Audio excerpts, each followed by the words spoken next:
Welcome to Gas, the true story of a toxic train derailment. I'm Ron Scholl.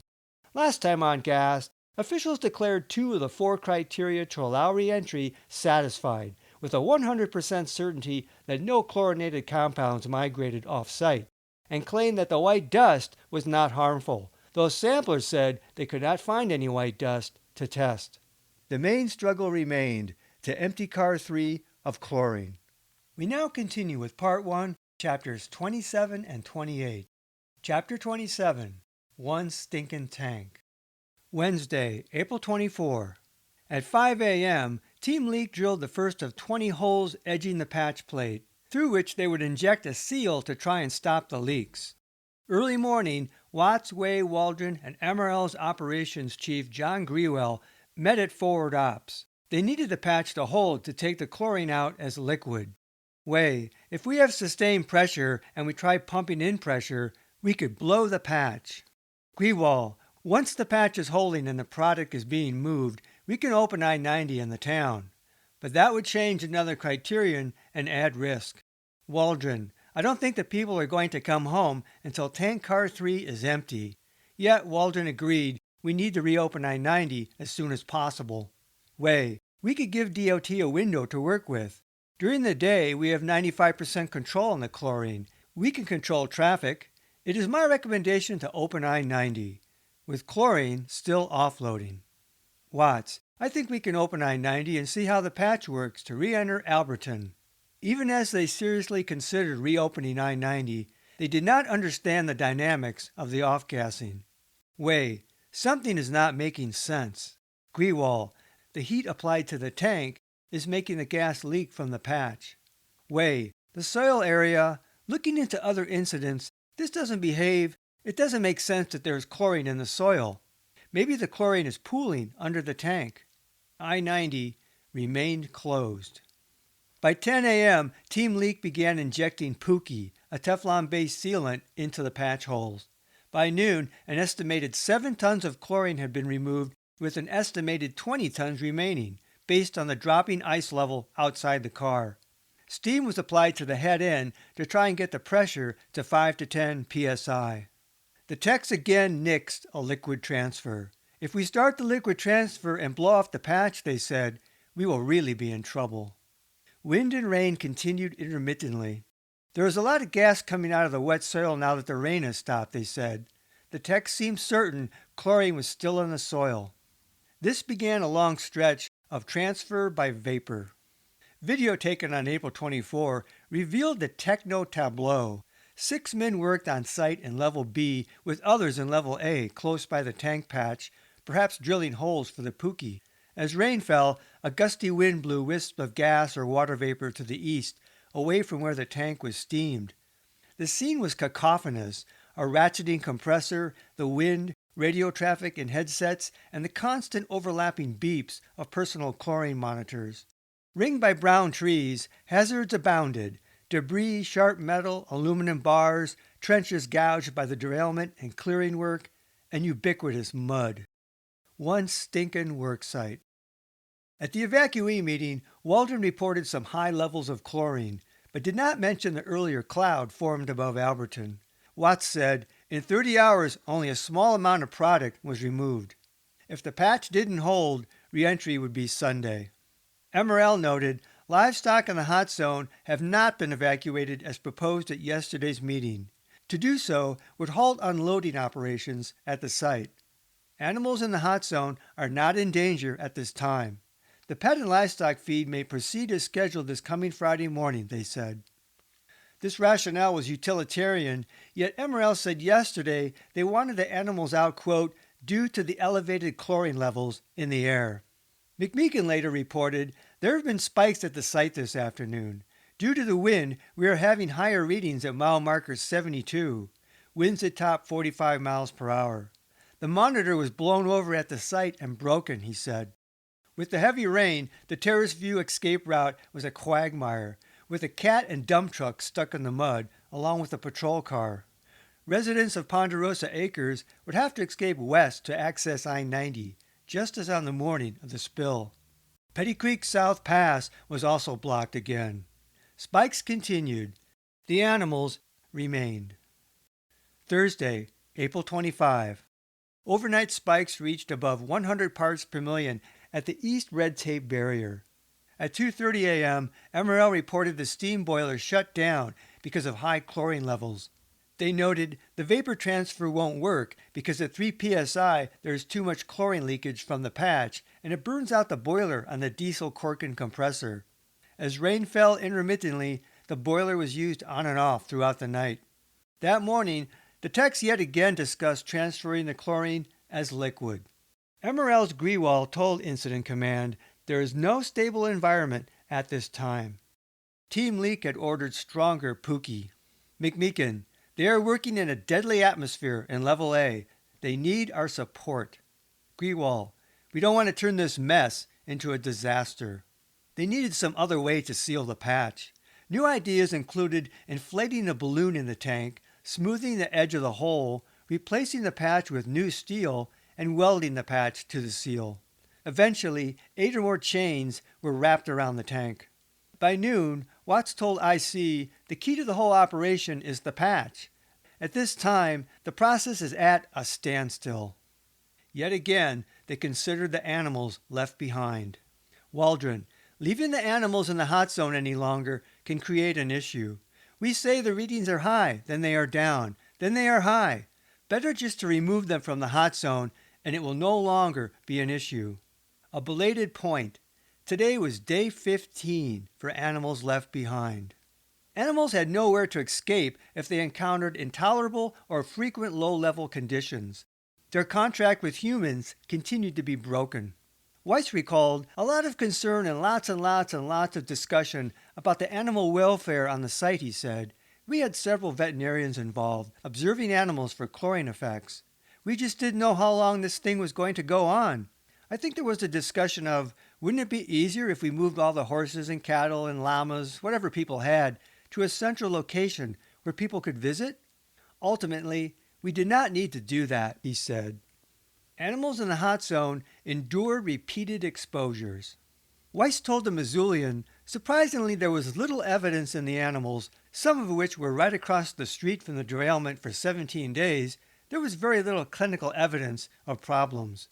Yet, Weiss later admitted that on as many animals as we could get, we did lots of biomonitoring, some showing fairly severe effects on animals. We saw some bleeding. We saw rhabdomyolysis, which is a breakdown of muscle that comes from, if you're oxygen deprived, your muscles can begin to break down. If an acute exposure to chlorine gas was inhibiting your ability to breathe. It looked like some of these animals had experienced a type of dry land drowning. Fluid leaks back into your lungs. It would cause what's called hypoxia, or a reduction in the amount of oxygen in your blood. He also noted evidence of perhaps some ocular damage. Weiss added, that was important information to me because it helped me understand that humans that had been heavily exposed acutely probably had similar effects. Many animals in the hot zone likely had initial exposures similar to what the train engineers and highway travelers experienced, which had landed many in critical care. Then animals left behind had exposure to ongoing releases.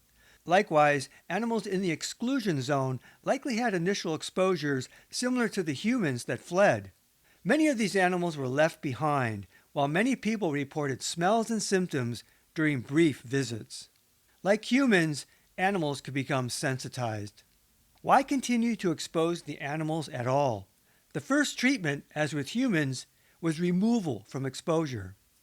The final decision was to not remove remaining animals. The only public explanation was to do so would halt unloading operations at the site. Animals in the hot zone are not in danger at this time, MRL said. Yet, significant gas releases continued. No one fully tracked the health of pets or livestock removed or left behind. The animals left in the hot zone were at greater risk to ongoing exposures than the protected crews that fed them. Even the animals outside the broad hot zone were likely getting occasional doses at low levels. The animals lived in the hot zone and exclusion zone around the clock, most out of doors and some close to the site. Any risk to residents visiting them was unnecessary, and if animals needed to be evacuated in a big release, there would be a risk to people in moving them out. In fact, in a serious release, the animals would likely be left behind again. Realistically, any animals left in the path of a major chlorine gas release should have been considered expendable. As the incident dragged into a third week, Incident Command announced internally that Steve Way becomes one of the unified incident commanders. The EPA officially shared the reins on day 15. That afternoon, the techs reported a new tap hole was drilled for liquid transfer on the low end of the car, ready if needed. With the Stinger, they now measured 45.5 inches of product left, an estimated 12.5 tons. The level was significantly less than the estimate of 20 tons a day earlier. Because of the encouraging level, the tech said, the group decided to go back to fixing the patch and transfer vapor using air compressors. Slow, but we know it will work, they said. Liquid transfer was finally eliminated as an option. But the techs noted, according to the titration on the caustic cars, an estimated 5 tons of product have been removed. The amount of caustic used to neutralize revealed the level of captured chlorine. Disconcertingly, they noted, it is estimated as much product probably leaked out as was pulled out. This partly explained the so-called encouraging rate of removal. They were cooking half into the atmosphere.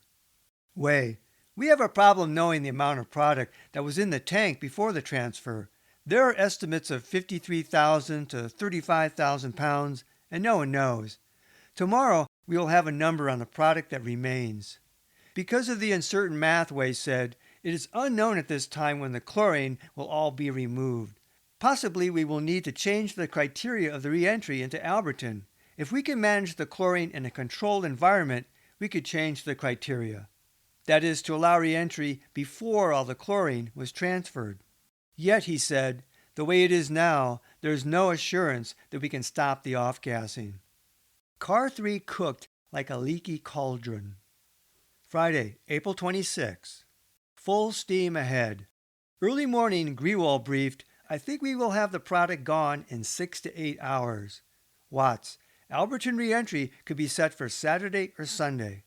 At 11 a.m., the techs reported the frost line on the tank was still dropping. The techs planned to peel more jacket away today to get heat in as close as possible as they steamed. At some point, the steamed area was wrapped in a plastic tent to help hold the heat. The leaky patch looked better than it did last night, they said. Something was making a difference, perhaps stronger Pookie. But other leaks developed. At 11:50 a.m., the chlorine was not mixing well in one of the caustic cars, liberating free chlorine from this car, the tech said. They shut the receiving car down and replaced the valves. At Friday's evacuee meeting, Watts reported only 5 tons were estimated left in the tank. MRL President Bill Brodsky announced the anticipation of possibly finishing Car 3 today and allowing people to return on Saturday. But at 6 p.m., the text noted, we have now determined that we have 46 inches of product still in the car. Because of the angle of the car, earlier measurements were inaccurate, the measuring stick hitting the side of the tank. They now estimated 13 tons remained. The techs estimated finishing by 5 a.m. Saturday. Once all the liquid was vaporized, pressure would drop and they would flush the tank for 4 hours with air to displace any remaining vapor. For now, readings remain, quote, significant on I-90. Watts, there is concern that there could be a major breakdown in equipment. The patch is leaking some, but the pressure is holding at 4 pounds. On this eve of tentative re-entry, leaks continued, with more than double the chlorine left than earlier thought. At 11 p.m., peaks rose to 25 to 100 parts per million at both the worksite decon area and the north red tape barrier. Despite the efforts of expert cooks, the oven simply leaked. Chapter 28. Going Home. Epigraph. We have changed the terminology of the re-entry to going home. Incident Information Officer. Friday, April 26. At the morning briefing, Chris Weiss warned, there is some concern for the residents of the home closest to the spill site, about 150 yards away. Sylvia Bookout's daughter, Kelly Johnson, had a history of serious respiratory and immune problems, Weiss said. She was seriously exposed to the chlorine at the time of the spill. There is some question when she should return to her home. The smell of the Cresslate. The odor. Steve Way. The smell up there can be attributed to this incident? Way seemed surprised. Weiss. I don't know how the smell will impact her condition. Johnson had a family as well as nearby neighbors. The area will be opened, Way said. We need to determine if Olympus has taken samples. Way wanted risk-based numbers. He said any release of chlorine from the soil during excavation wouldn't be significant, adding, the Cresslate smell. There are no viable compounds. They won't be released into the air. Someone at the meeting said, the people on the west side of Natural Pier Bridge, they may be out longer than the residents in Alberton. Way, there is no reason why they can't go through. The odor of the Cresslate does not present a health issue. Weiss, I think you will have to coax them to come through the staging area at Natural Pier Bridge. Watts, west of the bridge, leave those people out for a couple days. Way acquiesced. Watts, there will be a grace period for residents to stay at motels. Kelly Johnson seemed a perfect candidate for avoiding the area. She lived close to the site, had a significant exposure, had pre-existing respiratory and immune problems, and she may have become sensitized. How close to the site would residents react to any odor? And what was Way's understanding of the potential symptoms, especially for sensitized people? Way reflected, in my experience, it's going to be virtually certain that you're not going to measure a concentration of a semi-volatile compound 150 yards away at a location and concentrations that would be something we could say is going to be a problem for somebody. Such levels wouldn't meet a regulatory limit or even a health or recommended level, he said. As Way said earlier, I will stake my career on it that this soil poses no health threat to Alberton. If the EPA thought it safe to return home, then any further complaints were left for Amaral to sort out, not health officials. Later that morning, the information officer announced, we have changed the terminology of the reentry to going home. Officials planned a welcome home Alberton sign. At a noon evacuee meeting, Watts announced a 9 a.m. Saturday meeting to finalize the going home process. Leahy assured any chlorine smell highly unlikely. There should be no pockets of chlorine in your house. If you smell chlorine, ventilate the area. Referring to chlorinated water, she said, you may be sensitive to chlorine smell for a while. She added, you may continue to have symptoms. Get in touch with your healthcare providers. As for other site chemicals, you may notice some smell. Some do, some don't. There may be a residual smell. Leahy assured safety while leaving it up to residents to assess odors and any need to clean. It should be safe for your children and your pets outside, she said. MRL President Bill Brodsky came to this meeting and apologized for the, quote, inconvenience of the derailment. We're here for the long haul, he said. 1 year, 5 years, 10 years, we'll be here. We won't forget you. Friday afternoon, Leahy went to Alberton with Weiss to check on the town. At the Sportsman's Bar, she noted, no smell. This was Leahy's first and only visit to the exclusion zone. Years later, she claimed nobody went in there on any regular basis. Chris Weiss took me in there after they were done on Car 3, and nobody had been in there. I had to get special clearance to go in and had to go in with him. Leahy claimed to be unaware of ongoing visits by residents to the exclusion zone, despite the clear public announcements at the time. Weiss didn't recall smelling chemicals on this visit to Alberton. We didn't, and we spent hours in town going from building to building, he said. Saturday, April 27. Spikes continued into Saturday in the hours before the planned re-entry. A line break at the caustic receiving car occurred 3 times in the last 24 hours. At 7 a.m., Watts reported to IC, pressure is dropping, means that only gas left. The liquid is almost gone. We have no measurement available at this time. It will take approximately 4 hours to process the gas from tank car 3, he said. The 4 criteria were deemed satisfied. Way gave approval for re-entry. Bible Lane south of the river would be opened at 12 p.m. and Alberton at 2 p.m. Way kept I-90 closed for now, but Roadblock 4 would move back to Sear from Fish Creek. Sawmill Gulch would open, but residents would have to use the long detour for access today. The area west of Exit 75, including Plateau Road, would remain closed for now. Basically, areas within 2 miles of the site, remain closed. I-90 would reopen Sunday, but only between 9 a.m. to 2 p.m. daily, as recommended by Way. Roadblocks would be maintained at SEER and Exit 75. IC warned, in the event that monitors detect chlorine gas levels above acceptable standards, I-90 will have to be closed immediately. Way announced the re-entry at a special 9 a.m. evacuee meeting. I am confident that the specialists are near the end of offloading Car 3, he said. The bulk of the soil will be staged on site and covered to be transferred off-site at a later time. Watts said the partial re-entry is not mandatory. You can wait until tomorrow. The sparse record of the Q&A session reflected a litany of assurances by the panel. All derailed cars would be empty before moving off-site, safe to transport by houses. Modeling of the initial release was still promised. People with asthma should be safe. And regarding contamination concerns of homes, Leahy assured, "We believe it's safe before we let you back in." Way assured that the soil left behind, though it has odor, was no concern for airborne exposure. When someone asked about any increase in railroad maintenance, Watts replied, MRL has a high standard for maintenance. MRL's Brodsky also reported in the paper, those persons most seriously affected initially by the chlorine onset are getting better. Recovering health, safe homes, safe levels of odors, safe levels of chlorine, safe environment, safe empty tanks, and a safely run railroad. All of these assurances would later be questioned.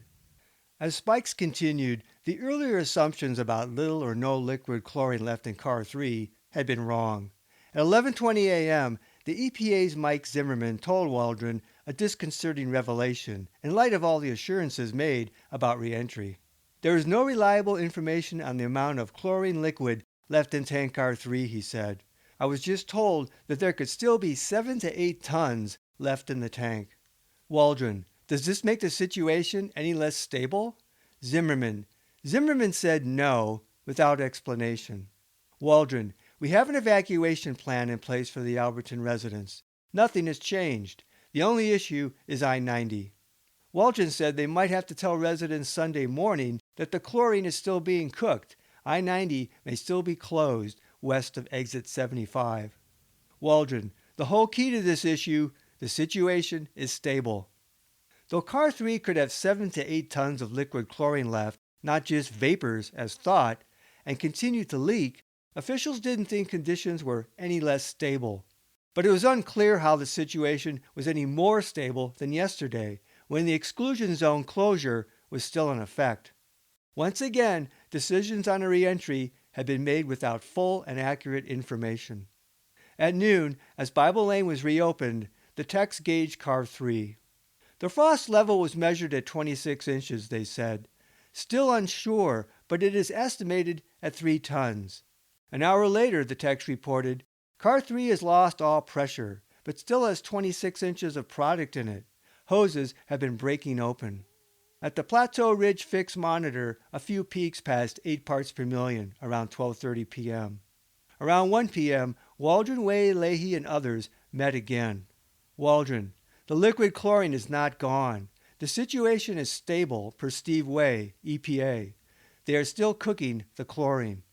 This broke the criterion on the chlorine being gone, though officials referred to stability. But the situation hadn't changed. Liquid remained and gas still leaked. The decision to partially reopen was based on the belief of only vapors remaining in Car 3. Residents returning home today were not told this. As Weiss earlier stated, some people wouldn't return until the chlorine was all gone, as officials had promised. The 2 p.m. Alberton re-entry went on as scheduled, despite the leaky cauldron. Weiss didn't recall later that any liquid chlorine was left on Saturday. I don't know that was the case. The chlorine would have been dissipated by the time we brought people back. The log said it wasn't until Sunday morning that the chlorine was down to vapors, long after most people had been allowed to return. That actually surprises me, Weiss said. Weiss acknowledged, with any chlorine at all in the tank, it was burping lethal concentrations. I mean, the reason we couldn't bring people back in was because there were uncontrolled concentrations of chlorine leaking for 17 days. Bubbles of chlorine would come out and spike way above lethal concentrations and float across the highway. Saturday, those conditions had not fundamentally changed. An evacuation plan was ready, just in case. IC reported, EPA concluded the risk to the city of Alberton was over. I-90 is still closed due to chlorine spikes carried by wind from the site. With liquid chlorine cooking in Car 3, the reentry went on as otherwise planned. Missoulian reporters accompanying people returning to Alberton captured some residents' thoughts and feelings on going home. They wouldn't have let us back in if it wasn't safe, Ray Murfin said as she checked on her outdoor cats left behind. MRL has done a great job all along. It was an accident. Nobody wanted this to happen. Terry Fairbanks reported no smell in her house, but was concerned more of the long-term effects of the chlorine, she said. In the paper, 3 other families expressed joy at returning, reporting no damage other than burnt tips of tulip leaves. Many people expressed gratitude for the work of MRL, emergency workers, and officials. There was no report on what percentage of residents returned today. The only published grumble came from artist Jabe Jackson. You want to say it's just a dream, but then you realize it's been a nightmare, he said. Alberton's always like a cheap novel. Then it turned into a cheap, surreal novel. Jackson's next metal sculpture might be based on Edvard Munch's The Scream. A chlorine scream, maybe, he said. Unlike his Friday visit, Weiss did notice smell in Alberton this day. You could smell creosote, he said. I can see how it would be annoying to someone. And again, MRL was also bringing in, I don't know the exact dates they brought in railroad ties, but they were getting ready to rebuild that rail. So it stacked brand new, dripping wet, creosote-laden railroad ties all along the track. He described creosote odor as sort of a sickly sweet, to some people nauseating type of smell, and the stronger it gets, the worse it is. But Weiss didn't recall residents complaining to him this day. When it got warm and heated up, there was more odor, and that waxed and waned throughout the first few days that people were back there, and went on until the soils were removed, and even after the soils were removed, Weiss said. Site-related smells reached Alberton, 2 miles east. Far and away, he said, most people were glad to get home, get their lives back to normal. There were many people that were upset, but they were not the majority by a long shot. The biggest concern was just dealing with the post-traumatic issues associated with being evacuated from your home under life-threatening conditions. But for many, the biggest issue by far would be their long-term physical health. At 3 p.m., MRL noted readings of 4.5 parts per million were detected near the East decontamination site. An MTech contract employee had, quote, tightness in his chest and was taken to community hospital. Car 3's pressure had risen to 4.5 psi, a further indicator of liquid chlorine. At the night shift briefing, Waldron reported, the chlorine is still cooking. It is unknown when the process will be done. Nate Nunley, Missoula Rural Fire Department safety officer, said, it is still unstable at the site. It is spiking at night. The information officer reported that during the day's reentry, officials received 7 monitor requests and 1 request for ventilation. This was the extent of official details about the reentry. No reentry survey was done, despite all the red flags during visits and the many complaints and fears. Mineral County Commissioner Charlie Rock said, 75% of the residents returned to Alberton. But Steve Way wrote, most residents waited until Sunday, April 28, when the offloading of chlorine gas was completed. Either way, residents had not been told that liquid chlorine remained cooking. McBeacon warned that for the next 24 hours, there could be an evacuation at the work site and the forward command post. In the case of an Alberton evacuation, he said, the town siren will blow and residents are to make an orderly exit. An orderly exit to the shock of another evacuation would have been highly unlikely. There is still chlorine in the air, he said. The people at Sear need to be on their toes. This included the roadblock and any residents now back in Sawmill Gulch. Claims of the situation being any more stable than previously appeared unfounded. Residents returned under the belief that liquid chlorine was gone, unaware of any evacuation contingency. Jess Mickelson recalled, you could walk up to the tank up until the last day when we finished pumping everything off, and it's 50, 60 parts per million, constantly. Throughout the evening, transfer continued. At 11:30 p.m., a line ruptured. The RV park, 2 miles east of the site near the river, had a peak of 0.4 parts per million, a short-term level of 0.2 parts per million, and a time-weighted average of 0.1 parts per million for about 24 hours, beginning the evening of April 27, when that area had been reopened. A steady, low-level bath. Car 3's remaining liquid chlorine was not stable. Lucinda Hodges and a few others from ACE met with MRL's Dan Watts and claims officer Alan Anderson a couple times, including today. ACE had collected handwritten notes from residents expressing health concerns. ACE noted to MRL that people re-exposed to the area reported rashes, vomiting, headaches, coughing, and sore throats. MRL said they talked to that person individually, Hodges recalled.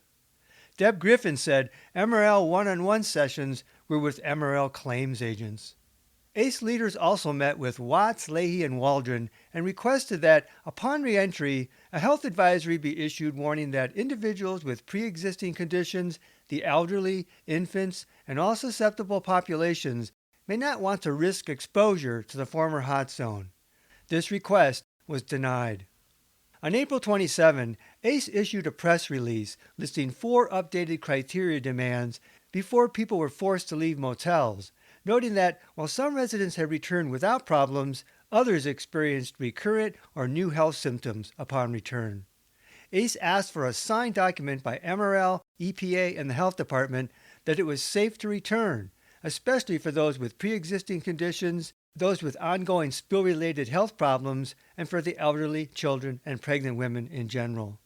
They also asked for independent environmental testing on homes and property, independent baseline medical testing, and that all contaminants be removed from the site before reentry.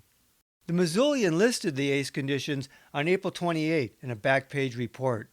None of the criteria would be met, and officials reiterated that Alberton was safe. The AP reported about 80 residents balked at returning.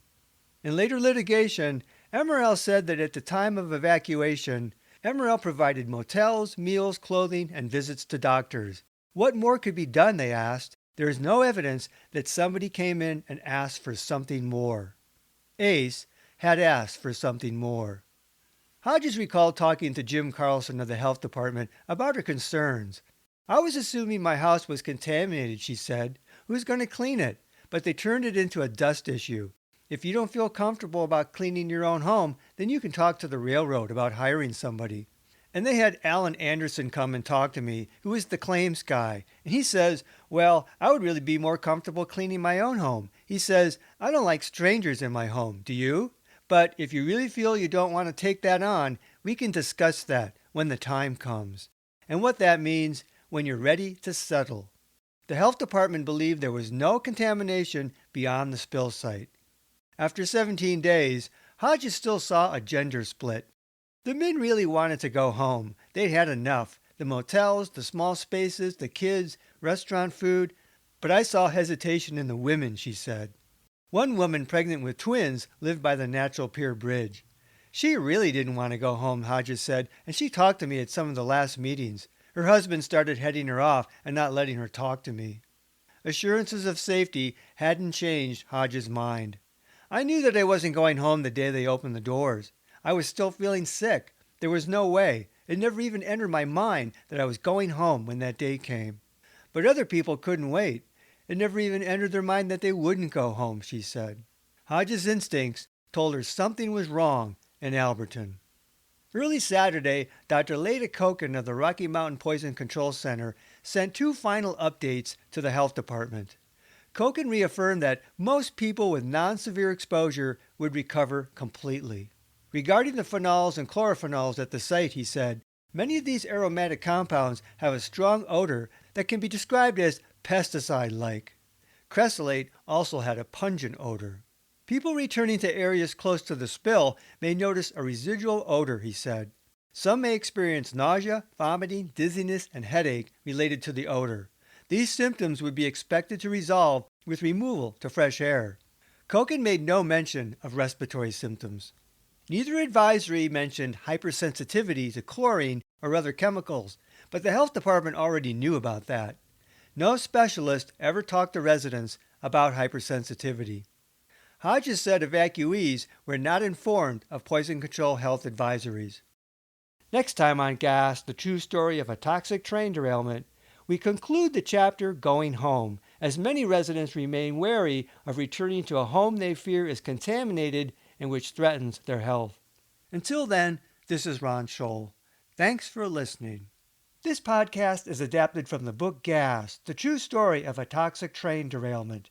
Visit Amazon.com to see the 2-book series. To access support material in the book, such as maps, photos, illustrations, and video links, visit my Facebook page Gas, the true story, or watch my Gas playlist on my YouTube channel at RL Scholl.